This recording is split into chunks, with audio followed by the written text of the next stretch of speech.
Welcome dear students. आज हम लोग जो पढ़ेंगे वो है कावेरी वाटर डिस्प्यूट। आपको पता होगा रिसेंटली कर्नाटक और जो तमिलनाडु स्टेट है, इन दोनों के बीच में कावेरी के वाटर को लेकर के बहुत बड़ा कह लीजिए कि विवाद चल रहा है, जो कि हम लोगों ने न्यूज़ में देखा भी है, जाने भी हैं। तो उसी में हम लोग थोड़ा सा झांकी मारेंगे कि आखिर ये जो वाटर डिस्प्यूट है ये क्या है एक्चुअली में। चलिए हम लोग स्टार्ट करते हैं। सबसे पहले तो ब्रीफ इंट्रोडक्शन ले लें हम लोग कि क्या है।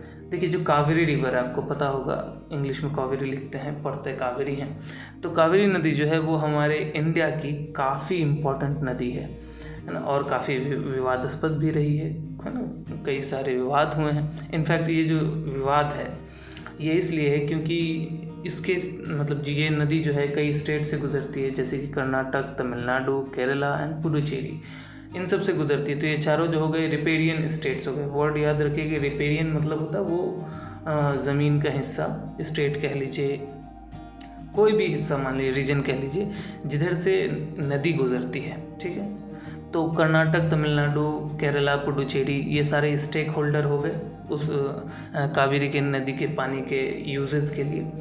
अब देखिए, कावेरी वाटर जो है कावेरी का जो पानी है जो कि बहुत इम्पॉर्टेंट है इन चारों स्टेट्स के लिए, इनका जो शेयरिंग है ना, इस शेयरिंग को लेकर के काफ़ी सीरियस कॉन्फ्लिक्ट हुए हैं इन सभी स्टेट्स के बीच में, स्पेशली सबसे ज़्यादा कर्नाटक और तमिलनाडु। और ये जो डिस्प्यूट चल रहा है ये 1 सदी से भी ऊपर हो गया इस डिस्प्यूट को।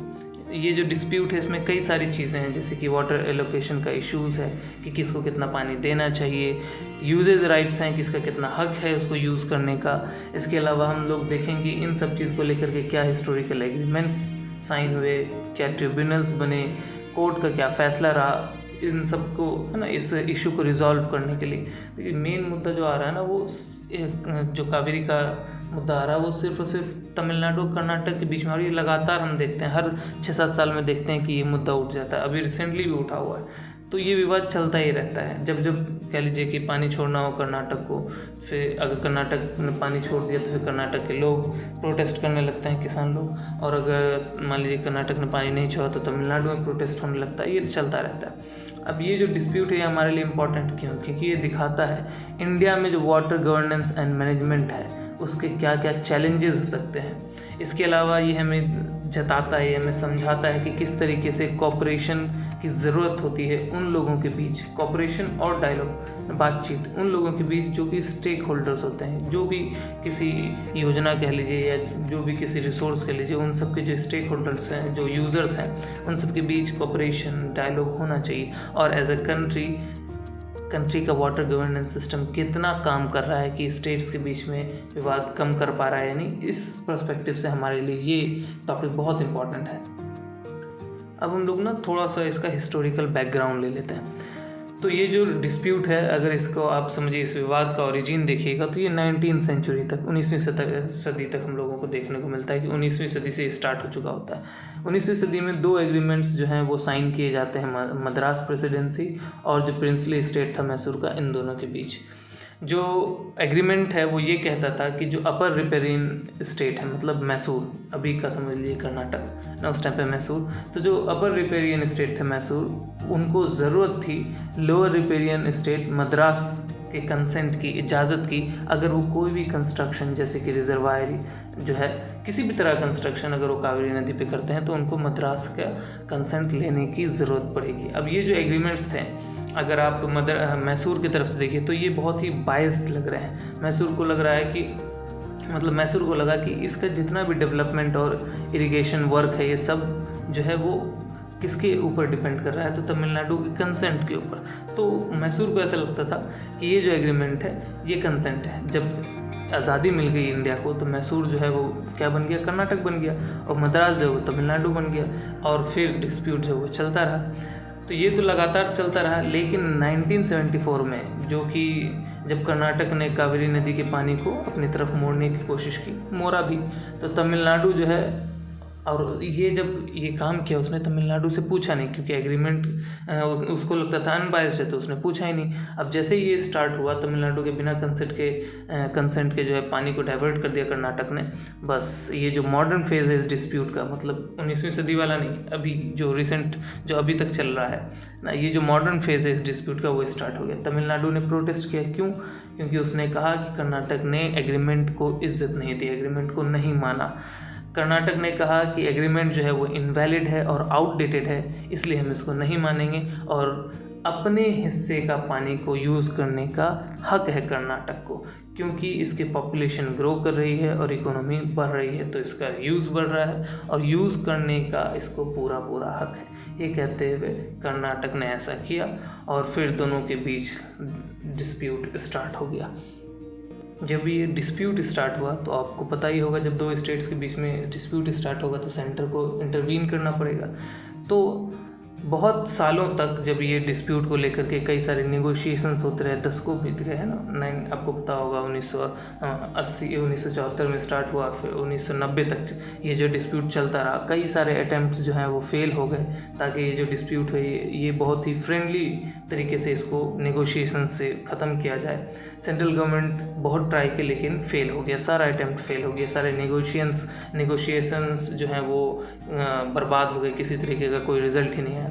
तब जाके जो सेंट्रल गवर्नमेंट है उसने क्या किया कि एक ट्रिब्यूनल था उसका गठन कर दिया। उस ट्रिब्यूनल का नाम था Kaveri water dispute tribunal, CWDT। ये 1990 में जो है इस्टेब्लिश किया सेंट्रल गवर्नमेंट ने, और इसने 16 ईयर्स तक सारे आर्ग्यूमेंट्स को सुने, सभी पार्टीज। ये जो 4 रिपेरियन स्टेट है, तमिलनाडु, कर्नाटक, पुडुचेरी और केरला, इन चारों की बातें 16 साल तक CWDT जो वो सुनता रहा, और जाकर के फाइनल 2007 में इसने अपना फाइनल अवार्ड घोषित किया। इसने कहा कि जो एलोकेशंस हैं, अब देखिए कावेरी जो एक नॉर्मल ईयर में जितना पानी कावेरी पहुंचाती है वो 740 TMC हो गया 1000 मिलियन क्यूबिक फीट। इतना पानी जो है वो एक साल में कावेरी में जो है अवेलेबल है यूजेस के लिए। तो जो CWDT है उसने कहा कि इस 740 TMC जो है उसका जो 58% जो कि 400 TMC हो गया, ये तमिलनाडु को दिया जाएगा। कर्नाटक को 37% जो कि 284 TMC उतना अलाउ किया। केरल को जो है 30 TMC जो कि 4% है उतना अलाउ किया, और पुडुचेरी को 7 TMC जो कि 1% है इतना अलाउ किया। कर्नाटक को ऑर्डर दिया गया कि 192 TMC जो है वो वाटर का रिलीज़ करे तमिलनाडु की तरफ, और एक नॉर्मल ईयर में कब से कब, जून से मई तक, जो कि आपको पता है मानसून का सीज़न है। तो मानसून के टाइम पे 192 TMC वाटर जो है रिलीज़ करेगा, क्योंकि उस टाइम पे पानी ज़्यादा होगा। अब जब ये फैसला आया CWDT का, तो ये डिस्प्यूट ख़त्म तो होगा नहीं, क्योंकि राज़ी तो कोई नहीं होगा, आपको पता ही होगा। तो सभी के सभी स्टेट्स जो है, जो चारों के चारों स्टेट जो हैं वो रिव्यू पिटिशन डालते हैं सुप्रीम कोर्ट में, और ये डिमांड करते हैं कि क्लैरिफाई किया जाए, कि आखिर हमें बताया जाए कि क्या पॉसिबल रीनेगोशिएशन हो सकता है इस ऑर्डर का, क्या इस पे दोबारा जांच किया जा सकता है, इसको दोबारा देखा जाए। इसके अलावा उन्होंने इस ट्रिब्यूनल के कॉन्स्टिट्यूशनल वैलिडिटी पे भी सवाल किया, चैलेंज किया सुप्रीम कोर्ट में, और जाकर के 2018 में सुप्रीम कोर्ट ने कई सारे अपील्स को सुनने के बाद, सभी पार्टीज से, चारों रिपेरियन स्टेट के जो अपील्स हैं उसको सुनने के बाद, सुप्रीम कोर्ट ने CWDT के अवार्ड को अपील किया। कहा कि CWDT ने जो भी फैसला सुनाया है वही मान्य है, उसी को माना जाएगा, और कहा कि कावेरी नदी जो है वो एक नेशनल एसेट है, किसी एक स्टेट का नहीं है, एक नेशनल एसेट है, और जो स्टेट जो है जिधर से गुजरती है उसके पानी को यूज़ करने का हक है, कोई एक दूसरे को रोक नहीं सकता है। और ये कहते हुए कावेरी वाटर मैनेजमेंट स्कीम जो है इसको इस्टेब्लिश करने का ऑर्डर सुप्रीम कोर्ट ने दे दिया। अब कोर्ट ने थोड़ा मॉडिफिकेशंस किया है वाटर एलोकेशन में। जो तमिलनाडु था उसका जो वाटर शेयर था उससे 14.75 TMC हटा दिया, कम कर दिया, और कर्नाटक में जोड़ दिया।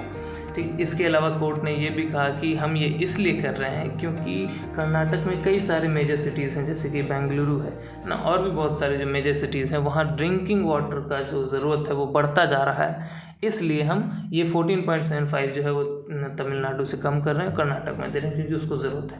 कोर्ट ने जो है वो जो तमिलनाडु में जून टू मई का जो टाइम था जिस पे 192 टीएमसी रिलीज़ करने के लिए कहा था, मानसून, आपको पता होगा मानसून टाइम है, उसको भी घटा करके 15 टीएमसी घटा दिया उसमें और 177 पे ला दिया।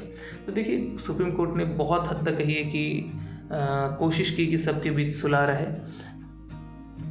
फिर भी कोई भी स्टेट इस पर राज़ी नहीं हुआ।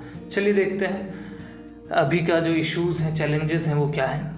सुप्रीम कोर्ट का वर्डिक्ट आ गया, कावेरी वाटर मैनेजमेंट CWMS जो है वो इस्टेब्लिश कर दिया गया, जिसमें कि Kaveri water management authority CWMA और साथ साथ Kaveri water regulation committee CWRC भी जो है वो शामिल है। ये दोनों जो है CWMS के अंतर्गत काम करती है। लेकिन इतना सब कुछ करने के बावजूद जो डिस्प्यूट है वो फुल्ली रिजॉल्व नहीं हुआ और ना ही इम्प्लीमेंट किया जा सका। उसका मेन रीज़न जो है, देखिए है तो बहुत सारा, लेकिन उसका जो मेन रीज़न है वो ये है कि जो स्टेट्स हैं ये चारों के चारों, इन सब में जो है ट्रस्ट है ही नहीं, भरोसा है ही नहीं, कोऑपरेट करने को तैयार ही नहीं है। ख़ासकर ये जो कर्नाटक और तमिलनाडु, ये दोनों स्टेट जो है एकदम एक दूसरे पे भरोसा नहीं करता है। और दोनों स्टेट जो है एक दूसरे पे इल्ज़ाम लगाता रहता है कि उसने वायलेट किया है इस जो फैसला आया है सुप्रीम कोर्ट का और जो ट्रिब्यूनल का फैसला था उसको इम्प्लीमेंट नहीं किया है सही से, या फिर मान लीजिए कि वाटर रिलीज़ को जो है वो डिले कर दिया है, देरी से छोड़ा है, या कह लीजिए कि अपने वाटर डिमांड को बढ़ा दिया है ज़बरदस्ती। अपने जो फिगर्स हैं जो कोर्ट को, या सॉरी जो मैनेजमेंट है उसको जब अपने फिगर्स देते हैं कि हमारा यूजेज इतना है तो उसको बढ़ा चढ़ा के दिखाते हैं, ताकि जो है ये मतलब इस तरीके से मतलब भिड़े पड़े हैं ये लोग। और अभी भी आपको पता है, और ये नहीं कि सिर्फ और सिर्फ प्रोटेस्ट होता है भाई, दंगे हो जाते हैं दोनों स्टेट के जो बॉर्डर में जितने भी सिटीज़ हैं, विलेजेस हैं, उनके लोगों के बीच दंगे हो जाते हैं। कर्नाटक और तमिलनाडु का जो बॉर्डर है वहाँ पे कई बार दंगे देखने को मिले हैं सिर्फ और सिर्फ इसी मुद्दे पे, क्योंकि एक दूसरे में कॉपरेशन है ही नहीं, एक दूसरे पे भरोसा करते ही नहीं हैं। वो तो चलिए मेन रीज़न था। अब देखते हैं कि और भी क्या रीज़न है। दूसरा रीज़न जो है वो ये है कि कभी भी जो कह लीजिए कि एस्टिमेशन हो रहा है कि कितना पानी देना चाहिए पर ईयर, कितना शेयरिंग होगा इन चारों स्टेट के बीच, वो बहुत उनको एस्टिमेट करना बहुत ही डिफ़िकल्ट है, क्योंकि कुछ एक्सटर्नल फैक्टर्स हैं जो इस चीज़ को इफ़ेक्ट करते हैं। जैसे कि कितना पानी अवेलेबल है या कितना पानी डिस्ट्रीब्यूट करने के लिए जो है कावेरी बेसिन में, नदी में जो है उतना कितना पानी अवेलेबल है। क्यों? क्योंकि हो सकता है कि इस साल मानसून लेट आया हो या मानसून कम आया हो, रेनफॉल क्योंकि कम हुई होगी, है ना, बारिश कम तो पानी कम तो डिस्ट्रीब्यूशन कम। अब कम पानी में से आप बोलिए कि उसको दे देने के लिए, तो वो पॉसिबल नहीं है। इसके अलावा क्लाइमेट चेंज तो हो ही रहा है, साथ साथ ड्रॉट्स हैं, सुखाड़ है, कई बार बाढ़ आ जाता है। इसके अलावा ग्राउंड वाटर जो है वो पूरा डिप्लीट कर गया है। अब बोलिए ग्राउंड वाटर के डिप्लीशन से क्या लेना देना है। अब जब ग्राउंड वाटर डिप्लीट कर जाएगा, जो कि कह लीजिए कि एक सपोर्ट देता है इरिगेशन और ड्रिंकिंग, जो जितने भी लोगों के मान लीजिए नीड्स हैं, जैसे कि कई लोग खेत जो है वो सिर्फ और सिर्फ ग्राउंड वाटर से जोत सकते हैं छोटे खेत को, या घर में बहुत लोग जो हैं वो ट्यूबवेल लगाए होते हैं अपने पानी के जितने नीड्स हैं उसको पूरा करने के लिए। तो ये जब डिप्लीट करेगा तो ऑब्वियसली रिवर वाटर पे ज़्यादा लोग जो है वो डिपेंड हो जाएंगे तो डिमांड बढ़ जाएगा। तो ये जो फैक्टर्स हैं, इसके अलावा पॉल्यूशन जो कि बहुत इंपॉर्टेंट है रिवर के लिए, रिवर पॉल्यूट हो रहा है ज़्यादा से ज़्यादा, तो ऑब्वियसली जो यूज़फुल जितने भी यूजेबल पानी है वो उसका अमाउंट कम होते जा रहा है। अब ये सारे जो फैक्टर्स हैं ना सारे, अब जब ट्रिब्यूनल ने जो फैसला दिया था उसने कहा कि भाई इतने इतने पानी हम देंगे, फिर सुप्रीम कोर्ट ने उसको मॉडिफाई करके कहा कि भाई इतना TMC पानी आप इसको दीजिएगा। लेकिन इन सभी ने इस चीज़ को कंसिडर किया ही नहीं कि पर ईयर जो है हर बार ये सारे फैक्टर्स जो हैं, अमाउंट ऑफ वाटर जो अवेलेबल है कावेरी बेसिन में उसको अफेक्ट करता है, या तो कई बार कम हो जाता है। देखिए ज़्यादा होगा तो कोई दिक्कत नहीं है, लेकिन कम हो रहा है तो इसकी वजह से क्या होगा कि जब कर्नाटक जो अपने हिसाब से कम छोड़ेगा पानी को, तो तमिलनाडु जो है वो प्रोटेस्ट करने लग जाएगा, भाई तुमने जानबूझ के ऐसा किया है, सारा पानी अपने लिए रख लिया है। ठीक है, क्योंकि भरोसा है तो है नहीं एक दूसरे पे। अब तीसरा रीज़न क्या है तीसरा रीज़न ये है कि कई बार जो है नए प्रोजेक्ट्स और प्रपोजल जो हैं वो इनिशिएट कर दिए जाते हैं, है ना, स्टार्ट कर दिए जाते हैं जो कुछ जैसे कि स्टेट्स हैं। जैसे कि एक एग्जांपल है कर्नाटक में मेकेडाटू एक प्रोजेक्ट स्टार्ट होने वाला था। कर्नाटक ने प्रपोज किया कि हम मेकेडाटू में एक डैम बनाएंगे कावेरी नदी के ऊपर। अब जब ये प्रपोजल आया तो ऑब्वियसली तमिलनाडु जो है वो इस पर भड़केगा। तमिलनाडु ने कहा कि ये तो गलत है, तो कर्नाटक ने कहा कि हम सिर्फ और सिर्फ ड्रिंकिंग जो वाटर है उसको सिर्फ ड्रिंकिंग यूजेस के लिए इस्तेमाल करने के, ये जो डैम बना रहे हैं उसका सिर्फ ड्रिंकिंग जो है वो किया जाएगा, उसको किसी इरिगेशन फैसिलिटीज़ या इरिगेशन के लिए यूज़ नहीं किया जाएगा, साथ में पावर जनरेशन पर्पस होगा। लेकिन तमिलनाडु ने कहा कि नहीं भाई ये ठीक नहीं है, क्योंकि ये अनऑथोराइज्ड है, क्योंकि ये जो आपने प्रोजेक्ट स्टार्ट किया है इसका ऑथराइजेशन CWT जो ट्रिब्यूनल और जो सुप्रीम कोर्ट का वर्डिक्ट था ये तो देता है नहीं, ये तो अलाउ करता है नहीं। अगर आपको, क्योंकि उन जो सुप्रीम कोर्ट और जो ट्रिब्यूनल का जो फैसला था उसमें ये बात थी कि अगर आप कोई भी प्रोजेक्ट स्टार्ट करना चाहते हैं, वो चारों स्टेट के बीच भले क्यों ना आप शेयर करना चाह रहे हो, लेकिन उन सभी स्टेट्स की मंजूरी ज़रूरी है, कंसेंट बहुत ज़रूरी है। और कर्नाटक ने इस प्रोजेक्ट के लिए किसी का कंसेंट लिया ही नहीं। तो जितने भी इसके जो स्टेक होल्डर्स थे उनमें स्पेशली जो मेजर स्टेक होल्डर है तमिलनाडु, उसने जो है ये अपोज स्टार्ट कर दिया कि नहीं ऐसा नहीं होगा। और फिर जा कर के अभी मेकेडाटू जो प्रोजेक्ट है वो ऑब्वियसली स्टे कर गया है क्योंकि कोर्ट ने उसे रोक दिया है। तो माफ़ कीजिएगा, अभी रोका तो नहीं है, बट केस चल रहा है। ऑब्वियसली सुप्रीम कोर्ट ने मंजूरी दे दी थी, जो अपील थी तमिलनाडु स्टेट की कि भाई इसको रोका जाए, वो केस चल रहा है, तब सुप्रीम कोर्ट में उसकी हियरिंग्स हैं। तो मोस्ट प्रोबेबली वो रोक ही दिया जाएगा, क्योंकि आपको पता है विदाउट कंसेंट ये स्टार्ट हुआ है। और अगर वो मान लीजिए कंटिन्यू भी किया तो उसमें बहुत सारे रिस्ट्रिक्शंस लग जाएंगे, क्योंकि तमिलनाडु जो है उसको ऑब्वियसली भरोसा है नहीं, वो कई सारे क्वेश्चंस रेज़ करेगा। तो उसका आंसर करने के लिए जो चीज़ें जिससे ख़तरा हो सकता है तमिलनाडु के वाटर शेयरिंग में, उन सब चीज़ों को, उन सारे इस प्रोजेक्ट में उन सारी चीज़ों को हटा दिया जाएगा, तभी ये प्रोजेक्ट आगे चलेगा। तो खैर जैसे ऑर्डर्स आएंगे हम लोग फिर इस पर एक वीडियो बनाएंगे कि क्या सुप्रीम कोर्ट के क्या ऑर्डर हैं। फ़िलहाल हम लोग आगे बढ़ते हैं। अब हम लोग जान लेते हैं कि आखिर इसका मतलब इस जो इशू का है उसका रिजोल्यूशन क्या है, उसका नतीजा क्या, कैसे हम इसको पीसफुली जो है बिना किसी हंगामा के, बिना किसी विवाद के हम इसको सॉल्व कर सकते हैं। देखिए जो कावेरी वाटर डिस्प्यूट है वो बहुत ही कॉम्प्लेक्स, बहुत कॉम्प्लेक्स इशू है। इतना आसान नहीं है कि भाई बस बोल दिए और एक फैसला आ गया जो सिंगल वर्डिक्ट और जो फाइनल वर्डिक्ट कह सकते हैं हम लोग, सुप्रीम कोर्ट ने भाई फरमान जारी कर दिया। ऐसा तो है नहीं कि भाई, है ना, कि ये कोई फरमान और कोई राजा का तो राज नहीं चल रहा कि फरमान जारी हुआ और सब चीज़ साफ़ करना ही पड़ेगा, ऐसा तो है नहीं।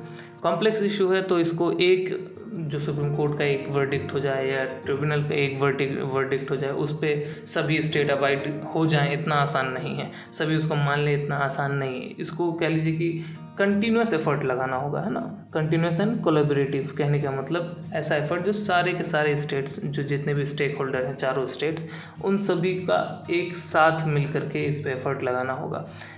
चाहे उन लोगों को आपस में बातचीत करनी पड़े या किसी भी तरीके, वो हम लोग देखेंगे और क्या क्या पॉसिबिलिटी है। इसके अलावा जो सेंट्रल और स्टेट गवर्नमेंट्स हैं, इन सबको इन्वॉल्व होना पड़ेगा सीरियसली, एक दूसरे स्टेट पे इल्ज़ाम लगाने के लिए नहीं। अभी हम लोग क्या देखते हैं कि भाई तमिलनाडु में किसी और पार्टी की गवर्नमेंट है, कर्नाटक में किसी और पार्टी की गवर्नमेंट है। अगर मान लीजिए फॉर एग्जांपल अगर तमिलनाडु में बीजेपी गवर्नमेंट आ जाती है और अभी कर्नाटक में कांग्रेस की गवर्नमेंट है, ये दोनों आपस में एक दूसरे पे इल्ज़ाम लगाते लगाते निपटा देंगे। तो ऐसा नहीं होना चाहिए। साथ में सेंटर में बीजेपी है और कर्नाटक में कांग्रेस है, फिर ये एक दूसरे पे इल्ज़ाम लगाते रहेंगे। तो ये जो है ना, ये नहीं होना चाहिए। और इसको रिजॉल्व करने के लिए सभी स्टेट के गवर्नमेंट्स को पर्सनली इन्वॉल्व होना पड़ेगा। साथ में जो CWMA है और CWRC है, ये दोनों जो हैं, इन दोनों को भी इन्वॉल्व होना पड़ेगा। और साथ में अब देखिए ये तो हो गए सारे के सारे इंस्टीट्यूशंस, लेकिन असल में यूज़ कौन कर रहे हैं? फार्मर्स। तो फार्मर्स और जो दूसरे वाटर यूज़र्स हैं, सिविल सोसाइटीज़ हो गए, मीडिया पर्सनल्स हो गए, मीडिया चैनल्स कह लीजिए, इन सबको एक साथ डायलॉग करने पड़ेंगे, बातचीत करनी पड़ेगी, तभी जा कर के ये इशू जो है सॉल्व हो सकता है। अब कुछ पॉसिबल स्टेप्स क्या हैं जो कि इस इशू को मैनेज, है ना, बहुत ही पीसफुली रिजॉल्व करने में मदद करेंगे। वो हैं सबसे पहले हम लोग देखते हैं कि जो CWMS है उसको मजबूत किया जाए, स्ट्रेंथन किया जाए जो CWMS बनाया गया है, ताकि बहुत इफ़ेक्टिवली फंक्शन कर सके और सभी स्टेट इसकी बात को माने, ये मंजूरी सभी स्टेट से ली जाए।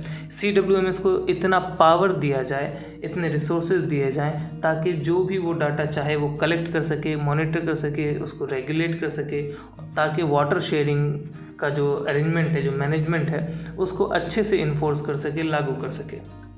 सही डाटा होगा तो हर साल ये जो है जो वाटर शेयर है उसको घटाता बढ़ाता रहेगा उसी हिसाब से।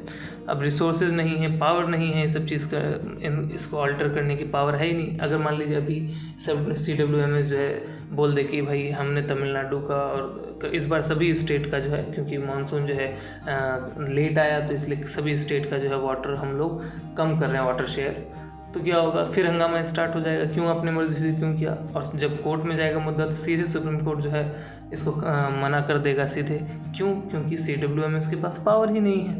इनफैक्ट ट्रिब्यूनल के पास पावर था तब तो वो चैलेंज हो गया सुप्रीम कोर्ट में, तो CWMS के पास तो पावर ही नहीं, वो ऐसा कैसे कर पाएगा। तो CWMS को हम उतना पावर दें, उतने रिसोर्सेज दें ताकि वो ऐसा कुछ कर सके, है ना। इसके अलावा देखिए, ये तो हो गया कि वो क्या फ़ैसला लेगा, लेकिन अगर उस फैसले से किसी को दिक्कत है तो उसको सॉल्व करने के लिए एक मैकेनिज़्म भी हो। जितने भी ग्रीवेंसेस हों या डिस्प्यूट्स हों उसको एड्रेस करने के लिए एक मैकेनिज़्म हो CWMS के पास, ताकि सभी स्टेट की बात, चाहे वो फार्मर्स हों, स्टेट के फार्मर यूनियंस हों, उन सब की बात को वो सॉल्व कर सके, सुन सके, समझ सके और फिर उस हिसाब से वो अपने फैसले को सुना सके। ये तो हो गया कि हम लोग मैनेजमेंट को चलिए पावर दे रहे हैं। दूसरा है कि जो स्टेक होल्डर्स हैं, जो सारे स्टेट्स हैं, उन सब के बीच डायलॉग प्रमोट होना चाहिए। डायलॉग प्रमोट कहने का मतलब वो आपस में बातचीत करें, है ना, ट्रस्ट बिल्डिंग होनी चाहिए, एक दूसरे पे भरोसा करें। क्योंकि देखिए एक ही नेशन के दो अलग अलग स्टेट हैं, बाकी चीज़ें में अगर मान लीजिए अभी नेशन पे खतरा आएगा तो सभी स्टेट मिल जाएंगे, लेकिन जब पर्सनल बात आती है दोनों एक दूसरे के दुश्मन हो गए हैं। कर्नाटक और जो तमिलनाडु के लोग हैं एक दूसरे से एकदम चिढ़ रहे हैं इस मुद्दे पे, जबकि ऐसा नहीं होना चाहिए। तो ट्रस्ट बिल्डिंग, एक दूसरे में बातचीत, ये चीज़ जो है गवर्नमेंट को इस चीज़ को बढ़ाना चाहिए। कॉपरेशन और म्यूचुअल अंडरस्टैंडिंग इस चीज़ के लिए बहुत ज़रूरी है। तो स्टेट्स जो हैं, चाहे वो स्टेट हों चाहे वो यूनियंस हों, स्पेशली अब स्टेट जो है, स्टेट गवर्नमेंट ही अगर इनिशिएट करेगा तभी तो वहाँ के लोग भी इनिशिएट करेंगे। अब स्टेट जो है वो डरती है, जैसे ही प्रोटेस्ट स्टार्ट हुआ फार्मर का, कर्नाटक गवर्नमेंट जो है वो डर गई। जो सीधी बात है, वो इसलिए डर गई क्योंकि ऑब्वियसली फार्मर्स क्या हैं, उनके वोटर्स ही तो हैं, वोट देंगे, उनकी बात कैसे नहीं मानेंगे। तो उस चीज़ को लेकर के फिर वो पूरा, आपको पता है, मुद्दा पॉलिटिसाइज हो जाता है तुरंत। तो वो नहीं होना चाहिए, है ना। अगर स्टेट जो है थोड़ा सा हिम्मत के साथ और सूझबूझ के साथ सभी को लेकर के ये फैसला करे कि नहीं हम बात करके ही रिजॉल्व करेंगे, तो चीज़ें अलग हो जाएंगी, तब ये ट्रिब्यूनल, इन सब चीज़ों की ज़रूरत भी नहीं पड़ेगी उतना। खैर, स्टेट को जो है, दोनों स्टेट, जितने भी स्टेट्स हैं, इन सभी को जो भी डिसीजन CWDT से आया है, ट्रिब्यूनल से या सुप्रीम कोर्ट से या CWMS से, जो भी रूलिंग्स आते हैं, जो भी ऑर्डर्स आते हैं, उसको मानना चाहिए, उस पर भरोसा रखना चाहिए। अगर हम शक करें कि सुप्रीम कोर्ट ने बायस्ड फैसला दिया है तो फिर तो सॉल्व हो नहीं से रहा, क्योंकि सुप्रीम कोर्ट से ऊपर कौन सा कोर्ट है, कोई तो है नहीं। तब तो भगवान से ही आपको फैसला करवाना पड़ेगा। और फिर मालूम चला अगर वो आपके हक के बात नहीं किए तो फिर आप बोलिए भगवान भी चीटिंग कर रहे हैं। तो ट्रस्ट होगा कहीं ना कहीं किसी पे, तभी तो ये चीज़ हो पाएगा। तो जो भी डिसीजंस आ रहे हैं उसको वो माने। इन सभी स्टेट को आपस में कम्युनिकेट करना ही चाहिए और एक दूसरे की इजाज़त लेनी ही चाहिए अगर कुछ वो करना चाहते हैं तो रेगुलरली। ऐसा नहीं कि बस एक बार बात की, नहीं, रेगुलरली इनके बीच ऐसा समझ लीजिए कि इनका अपना जो भी ऑर्गेनाइजेशन है, वाटर मैनेजमेंट का जो भी डिपार्टमेंट है, वो सभी के जो ऑफिसर्स हैं उनके बीच बातचीत रेगुलरली होते रहना चाहिए और वो ट्रांसपेरेंट होना चाहिए। लोगों को भी दिखना चाहिए कि भाई इन लोगों में क्या बातचीत हुई है, ठीक है। वरना क्या होगा, घुसखोरी वाला बात सब आ जाएगा कि भाई इसने घुस खा लिया होगा इसलिए ऐसा कह दिया, जो भी है। तो ट्रांसपेरेंट होना चाहिए, जितने भी इश्यूज़ हैं, कंसर्न है, उसको लेकर के जितने भी डायलॉग्स हैं वो खुले होने चाहिए, पब्लिक उसको सुने, समझे कि भाई क्या हो रहा है, ठीक है। इसके अलावा सबसे इम्पॉर्टेंट चीज़ कि इनमें से किसी को भी यूनिलैटरल कोई भी अपने मर्जी से कोई भी प्रोजेक्ट, किसी भी तरह का एक्शन जो प्रोवोकेट कर सके, भड़का सके ना, इस डिस्प्यूट को और बढ़ा सके, ऐसा कोई एक्शन उन लोगों को नहीं करना चाहिए। जैसे भी कर्नाटक स्टार्ट किया ना, तो तमिलनाडु जो है वो प्रोटेस्ट पे आ गया, केस डाल दिया। तो ऐसा कुछ यूनिलेटरली नहीं होना चाहिए। आपस में बातचीत करके अगर वो करता क्या भाई ऐसे ऐसा करेंगे, तमिलनाडु को समझाता, है ना। सिर्फ हम जो है माइक पे चिल्ला दे रहे हैं कि तमिलनाडु काहे डर रहे हो, हम तो अच्छे के लिए कर रहे हैं, यही तो सॉल्यूशन, इसे बोलने से नहीं होगा। आपने क्या ये जब प्रपोजल स्टार्ट किया था, ये प्रोजेक्ट स्टार्ट किया था, क्या उसमें तमिलनाडु की बात शामिल की थी? नहीं की थी। तो ऑब्वियसली ये चीज़ें, ये जो डिस्प्यूट हो इससे क्या होगा, ये और ख़राब ही होता चला जाएगा। इसका मतलब आप सॉल्व थोड़ी कर रहे हैं, उसको भड़का रहे हैं। तो ये नहीं होना चाहिए किसी भी स्टेट के द्वारा। तीसरा जो है वो है कि बहुत ही शांतिपूर्ण अप्रोच होना चाहिए वाटर गवर्नेंस और मैनेजमेंट का। कहने का मतलब जो भी स्टेट्स हैं उनको पता होना चाहिए कि वाटर बहुत ही प्रीशियस रिसोर्स है, जो कि कंजर्व करना, प्रोटेक्ट करना और बहुत ही सूझबूझ से, है ना, और बराबरी से इस्तेमाल करना बहुत ज़रूरी है। इसका मतलब क्या हुआ? इसका मतलब ये हुआ कि उन लोगों को ऐसे मैकेनिज़म्स डेवलप करने चाहिए जो कि वाटर अवेलेबिलिटी को, वाटर के अमाउंट को बढ़ा सके, उसकी क्वालिटी को बढ़ा सके। कहने का मतलब पॉल्यूशन कम किया जाए, है ना, ताकि जो यूज़ करने वाले वाटर हैं, यूज़फुल वाटर हैं, उसका अमाउंट बढ़ा जा सके, क्वालिटी मेंटेन हो।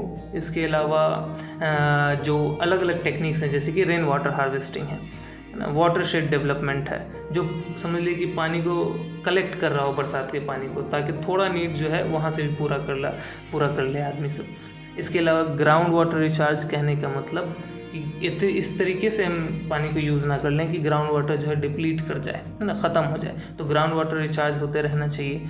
पॉल्यूशन कंट्रोल बहुत ज़रूरी है। पॉल्यूशन कंट्रोल नहीं होगा तो रेन तक भी इफ़ेक्ट होगा, क्योंकि ऑब्वियसली सारे का सारा जो कह लीजिए कि खेती है उसका एक मेजर पोर्शन जो है वो रेन पे डिपेंड होता है। तो अगर आपने बहुत ज़्यादा पॉल्यूशन करके क्लाइमेट चेंज कर दिया तो रेनफॉल कम होगा। रेनफॉल कम होगा तो सारा का सारा डिपेंडेंट किस पे हो जाइएगा? रिवर वाटर पे। और रिवर कावेरी बेसिन में जब बारिश होती है, मानसून आता है, तो कावेरी वाटर का जो अवेलेबिलिटी है वो भी तो बढ़ता है ना। तो पोल्यूशन कंट्रोल होना चाहिए। इसके अलावा इनको ऐसे ऐसे मेजर्स अपने किसानों को और जो भी यूज़र्स हैं उनको सिखाने चाहिए ताकि वाटर डिमांड रिड्यूस हो सके, वाटर का जो डिमांड हो कम हो सके, वाटर का वेस्टेज कम हो सके। अब इसमें क्या क्या चीज़ आता है, जैसे क्रॉप डाइवर्सिफिकेशन। कहने का मतलब हम हर सीज़न एक ही तरह का क्रॉप नहीं लगाएं। अब जैसे धान ही लगाए जा रहे हैं हर साल, तो इससे क्या होगा? पानी का डिमांड और बढ़ता जाएगा, क्योंकि धान की खेती में पानी बहुत चाहिए।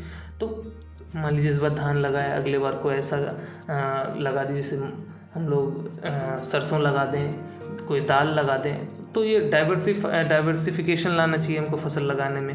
हम लोग करते क्या है कि बस देखते हैं जिसमें फ़ायदा है हर साल वही लगाए जा रहे हैं। जिस बार जिसकी कीमत मिल रहा है ज़्यादा वही लगाए जा रहे हैं। मकई का कीमत बहुत ज़्यादा, मकई लगाए जा रहे हैं।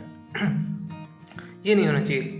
डाइवर्सिफिकेशन आएगा तो हर क्रॉप का जो है, हर फसल का अपना अपना वाटर डिमांड है, तो कई बार कम होगा, कई बार ज़्यादा होगा। इसके अलावा माइक्रो इरिगेशन कहते हैं, जब मान लीजिए हमको पानी सिंचाई करनी हो तो हम पानी को इस तरीके से सींचें कि होता क्या है ना कि पानी हम लोग मोटर चला करके पानी छोड़ देते हैं, बस भर गया खेत, हो गया, बंद कर दी। ऐसे नहीं, इसमें क्या होता है, वाटर वेस्टेज होता है। हम क्या करें कि थोड़ा थोड़ा पानी छिड़कें, मतलब छिड़कना है, समझ लीजिए, पानी पटाना नहीं है, पानी छिड़कना है। बूंद बूंद करके समझ लीजिए कि ड्रॉप्स के फॉर्म में पानी को छिड़कें ताकि सॉइल भीग जाए। फिर थोड़ा देर में छिड़क देंगे, ऐसा नहीं कि हम उसको छिड़क के सो जाएँ, फिर छिड़क देंगे। मान लीजिए आज थोड़ा पानी पटा दिए, पानी छिड़क दिए, 1-2 दिन बाद फिर छिड़क देंगे। इस टाइप से कम कम इंटरवल पे।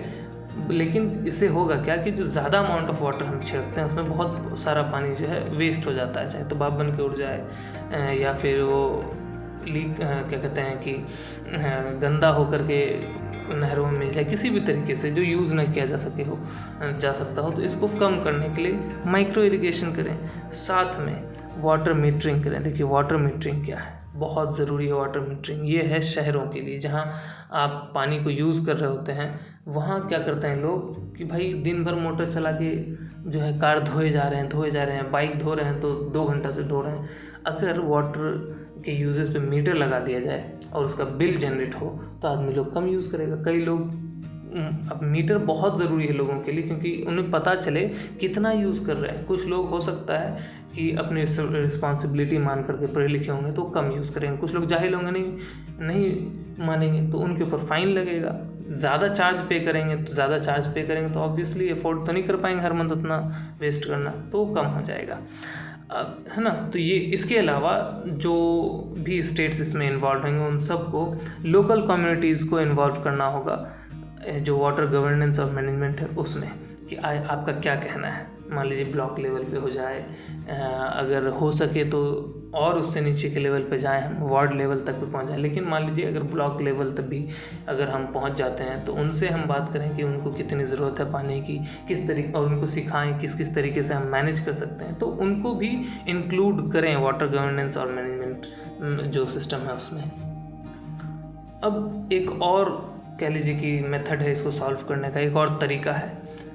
वो क्या है कि भाई जितने भी पब्लिक है उसको अवेयर बना दें, उसको जागरूक कर दें, उनको एडुकेट कर दें कि कावेरी वाटर जो है ये विवाद है क्या है, अगर ये चलता रहा तो इसके क्या नतीजे आएंगे, है ना। इसके अलावा स्टेट्स जो हैं उनको एक्यूरेट और रिलायबल इन्फॉर्मेशन लोगों में देनी चाहिए। होता क्या है ना कि अगर फेक न्यूज़ पहुंच जाएगा तो लोग आपस में लड़ेंगे, तो सही क्या चल रहा है, मुद्दा है क्या, उससे लोगों को जागरूक करें। इस मुद्दे का आगे क्या स्टेप्स हुआ है, क्या स्टेप चल रहा है, वो लोगों में कह लीजिए कि जो भरोसेमंद है इन्फॉर्मेशन, झूठा इन्फॉर्मेशन है, अपने वादे ढकोसले माइक पे नहीं चिल्लाना, क्या एक्चुअली में चल रहा है ना, वो लोगों को बताएं। तो लोगों को क्या होगा, समझ में आएगा कि क्या चल रहा है।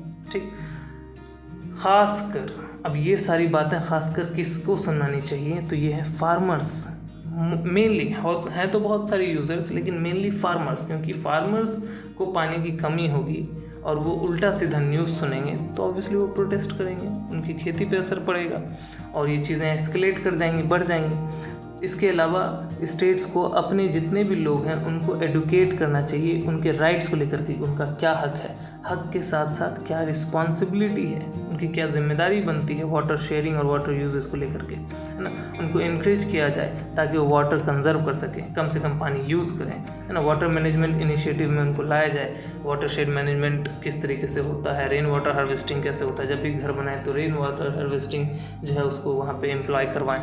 तो इन सब चीज़ों का उनको एजुकेशन दें, उनको इनकरेज करें कि ये सब कीजिए। इसके अलावा अगर मान लीजिए कि फेक न्यूज़ फैलती है, किसी भी तरीके का मिस इन्फॉर्मेशन या प्रोपेगेंडा फैलता है, तो स्टेट को उन मिस इन्फॉर्मेशन और प्रोपेगेंडा को काउंटर भी करना चाहिए। क्योंकि अगर ये काउंटर नहीं करेगा, इसको ख़त्म नहीं करेगा स्टेट, तो क्या होगा कि जो नफ़रत है वो और बढ़ जाएगी और फिर वही नफ़रत वायलेंस में तब्दील हो जाएगी। और वायलेंस कभी भी किसी भी मुद्दे का, किसी भी बात का सॉल्यूशन नहीं, क्योंकि वायलेंस के बाद भी आपको टेबल पे आकर बैठना ही पड़ेगा, है ना। जितने वार्स हुए हम लोगों ने देखे, वार्स जितने भी युद्ध हुए, युद्ध कोई जीता हो हारा हो, उसके बाद भी लोगों को टेबल पे बैठना पड़ता है उस वॉर के आफ्टर मैथ के लिए कि क्या इसका कह लीजिए कि अंजाम हुआ, क्या अगर कोई स्टेट हार गया तो कैसे शेयरिंग होगी उसके रिसोर्सेज का। तो ये सब चीज़ हम लोगों ने देखा है, पास्ट में बहुत सारे युद्ध में देखा। तो ऑन द टेबल आपको आना ही है, तो आप बिना कुछ गंवाएं, बिना कुछ नुकसान किए एक दूसरे का क्यों ना टेबल पे सीधे आएँ। ठीक, चलिए आज इस टॉपिक को कंक्लूड कर लेते हैं। देखिए, सबसे पहली चीज़ तो समझना पड़ेगा कि कावेरी वाटर डिस्प्यूट जो है वो कोई लीगल और टेक्निकल मैटर नहीं, कोई लीगल इशू नहीं कि भाई हम कोर्ट में देख रहे हैं। ये एक्चुअली में एक ह्यूमन और सोशल इशू है। क्यों? क्योंकि पानी जो है एक बेसिक नेसेसिटी है लोगों की। मिलियंस ऑफ लाइफ जो है ना, लाखों करोड़ों लोगों की जीवन जो है इससे, है ना, अफेक्ट करती है। क्योंकि आपको पता है पानी बिना पिए कैसे रहेगा आदमी, खेती जो खाएंगे हम लोग उसके लिए पानी चाहिए। तो बेसिक नेसेसिटी है पानी। तो पानी कोई लीगल डिस्प्यूट नहीं है बल्कि एक ह्यूमन और सोशल डिस्प्यूट है, क्योंकि इस पे बहुत लोगों की ज़िंदगी टिकी हुई है। इसके अलावा अब आप देखिए कि ये जो डिस्प्यूट है ना, ये एक्चुअली में इंडिया के फेडरलिज्म का एक टेस्ट है। इंडिया में आपको पता है इंडिया एक फेडरल कंट्री है, यहाँ फेडरलिज्म है कि मतलब स्टेट्स अपना गवर्नेंस खुद देखेंगे, सेंट्रल अपना गवर्नेंस खुद देखेगा। स्टेट जो है वो आज़ाद है अपने हरकतों के लिए, किसी मतलब बहुत सारे मुद्दों पे वो आज़ाद है, वो उनके अपने राइट्स हैं, उनके अपने फ्रीडम है, वो सेंटर पे हर बात सेंटर के नहीं मानेंगे, ठीक है। तो इंडिया के फेडरलिज्म और डेमोक्रेसी का एक टेस्ट है ये डिस्प्यूट। इसके अलावा ये भी चेक करता है कि किस तरीके से हम वाटर स्कार्सिटी और वाटर सिक्योरिटी के जैसे प्रॉब्लम्स को हम किस तरीके से झेल सकते हैं, किस तरीके से इन सभी विवादों को हम कह सकते हैं कि निपटा सकते हैं बहुत आसानी से। इसीलिए ये बहुत ज़रूरी है कि ये सारे डिस्प्यूट हैं ये बहुत ही पीसफुल मैनर में, फेयर तरीके से और सस्टेनेबल मैनर में रिजॉल्व हो। पीसफुल, फेयर, सस्टेनेबल कहने का मतलब ऐसा नहीं कि फैसला जो है अभी किए 4 साल 5 साल 10 साल रहा उसके बाद फिर ये डिस्प्यूट आ जाए, नहीं, बल्कि सस्टेनेबल होना चाहिए, जनरेशन टू जनरेशन ये चीज़ मेंटेन हो, है ना। ऐसा नतीजा निकले कि सभी लोग माने और दोबारा इसमें डिस्प्यूट हो ही ना, इस तरीके का हमको रिजोल्यूशन लाना पड़ेगा। और ये सिर्फ और सिर्फ डायलॉग से हो सकता है, बातचीत से हो सकती है, ठीक। इसके अलावा जो भी ये फैसला आए वो लॉ को रिस्पेक्ट करे, इंडियन जो हमारा जो लॉ है उसको रिस्पेक्ट करे, इन्वायरमेंट को रिस्पेक्ट करे। ऐसा ना हो कि भाई बस जितना मन ही यूज़ कर लो, इन्वायरमेंट जाए भाड़ में। इसके अलावा लोग, सबसे इम्पोर्टेंट, लोगों को भी इसमें हम लोगों को शामिल करना, नज़र इस चीज़ पे भी होनी चाहिए कि लोगों का पे इसका कैसा इफ़ेक्ट होता है। हम ऐसा कोई फ़ैसला ना लें कि लोगों पे इसका बहुत बुरा असर पड़े, ठीक। ये इसलिए भी इम्पॉर्टेंट हो जाता है क्योंकि ये जो डिस्प्यूट है एक अपॉर्चुनिटी प्रोवाइड करता है। कैसा अपॉर्चुनिटी? ये अपॉर्चुनिटी प्रोवाइड करता है कि हम कैसे अलग अलग स्टेट के लोगों के बीच में कोऑपरेशन और हार्मनी डेवलप कर सकते हैं। समझ में आ रहा है कि अभी क्या मुद्दा बना हुआ है कि चारों स्टेट लगे पड़े हैं एक दूसरे के साथ। तो अगर हम अच्छे से इसको सॉल्व कर देते हैं, चारों स्टेट्स के जो लोग हैं उनके बीच क्या होगा, हार्मनी होगा, ना कि कन्फ्लिक्ट और हॉस्टिलिटी होगा। तो खैर देखते हैं अब इसमें आगे के क्या कदम रहता है। अभी तो फ़िलहाल डिस्प्यूट चल रहा है, किस तरीके से इसका सॉल्यूशन निकलता है, होप कि ज़्यादा अच्छा ही सॉल्यूशन हो। तो उम्मीद है आप लोगों को कावेरी वाटर डिस्प्यूट अच्छे से समझ में आया होगा। मैंने बहुत कोशिश की आसान भाषा में इसे समझाने की, फिर भी अगर आपका कोई डाउट रह गया हो तो आप आज़ाद हैं कमेंट करने के लिए, आपके डाउट को वहाँ पे आंसर किया जाएगा। आज की वीडियो में बस इतना ही रहेगा, धन्यवाद। तो बस इस वीडियो में इतना ही ज्ञान दे पाऊँगा। ज़्यादा ज्ञान पाने के लिए आप इस चैनल को सब्सक्राइब कीजिए, वीडियो पसंद आया तो लाइक कीजिए और अपने नालायक दोस्तों को ज़रूर शेयर कीजिए। मिलते हैं अगली वीडियो में, तब तक के लिए धन्यवाद।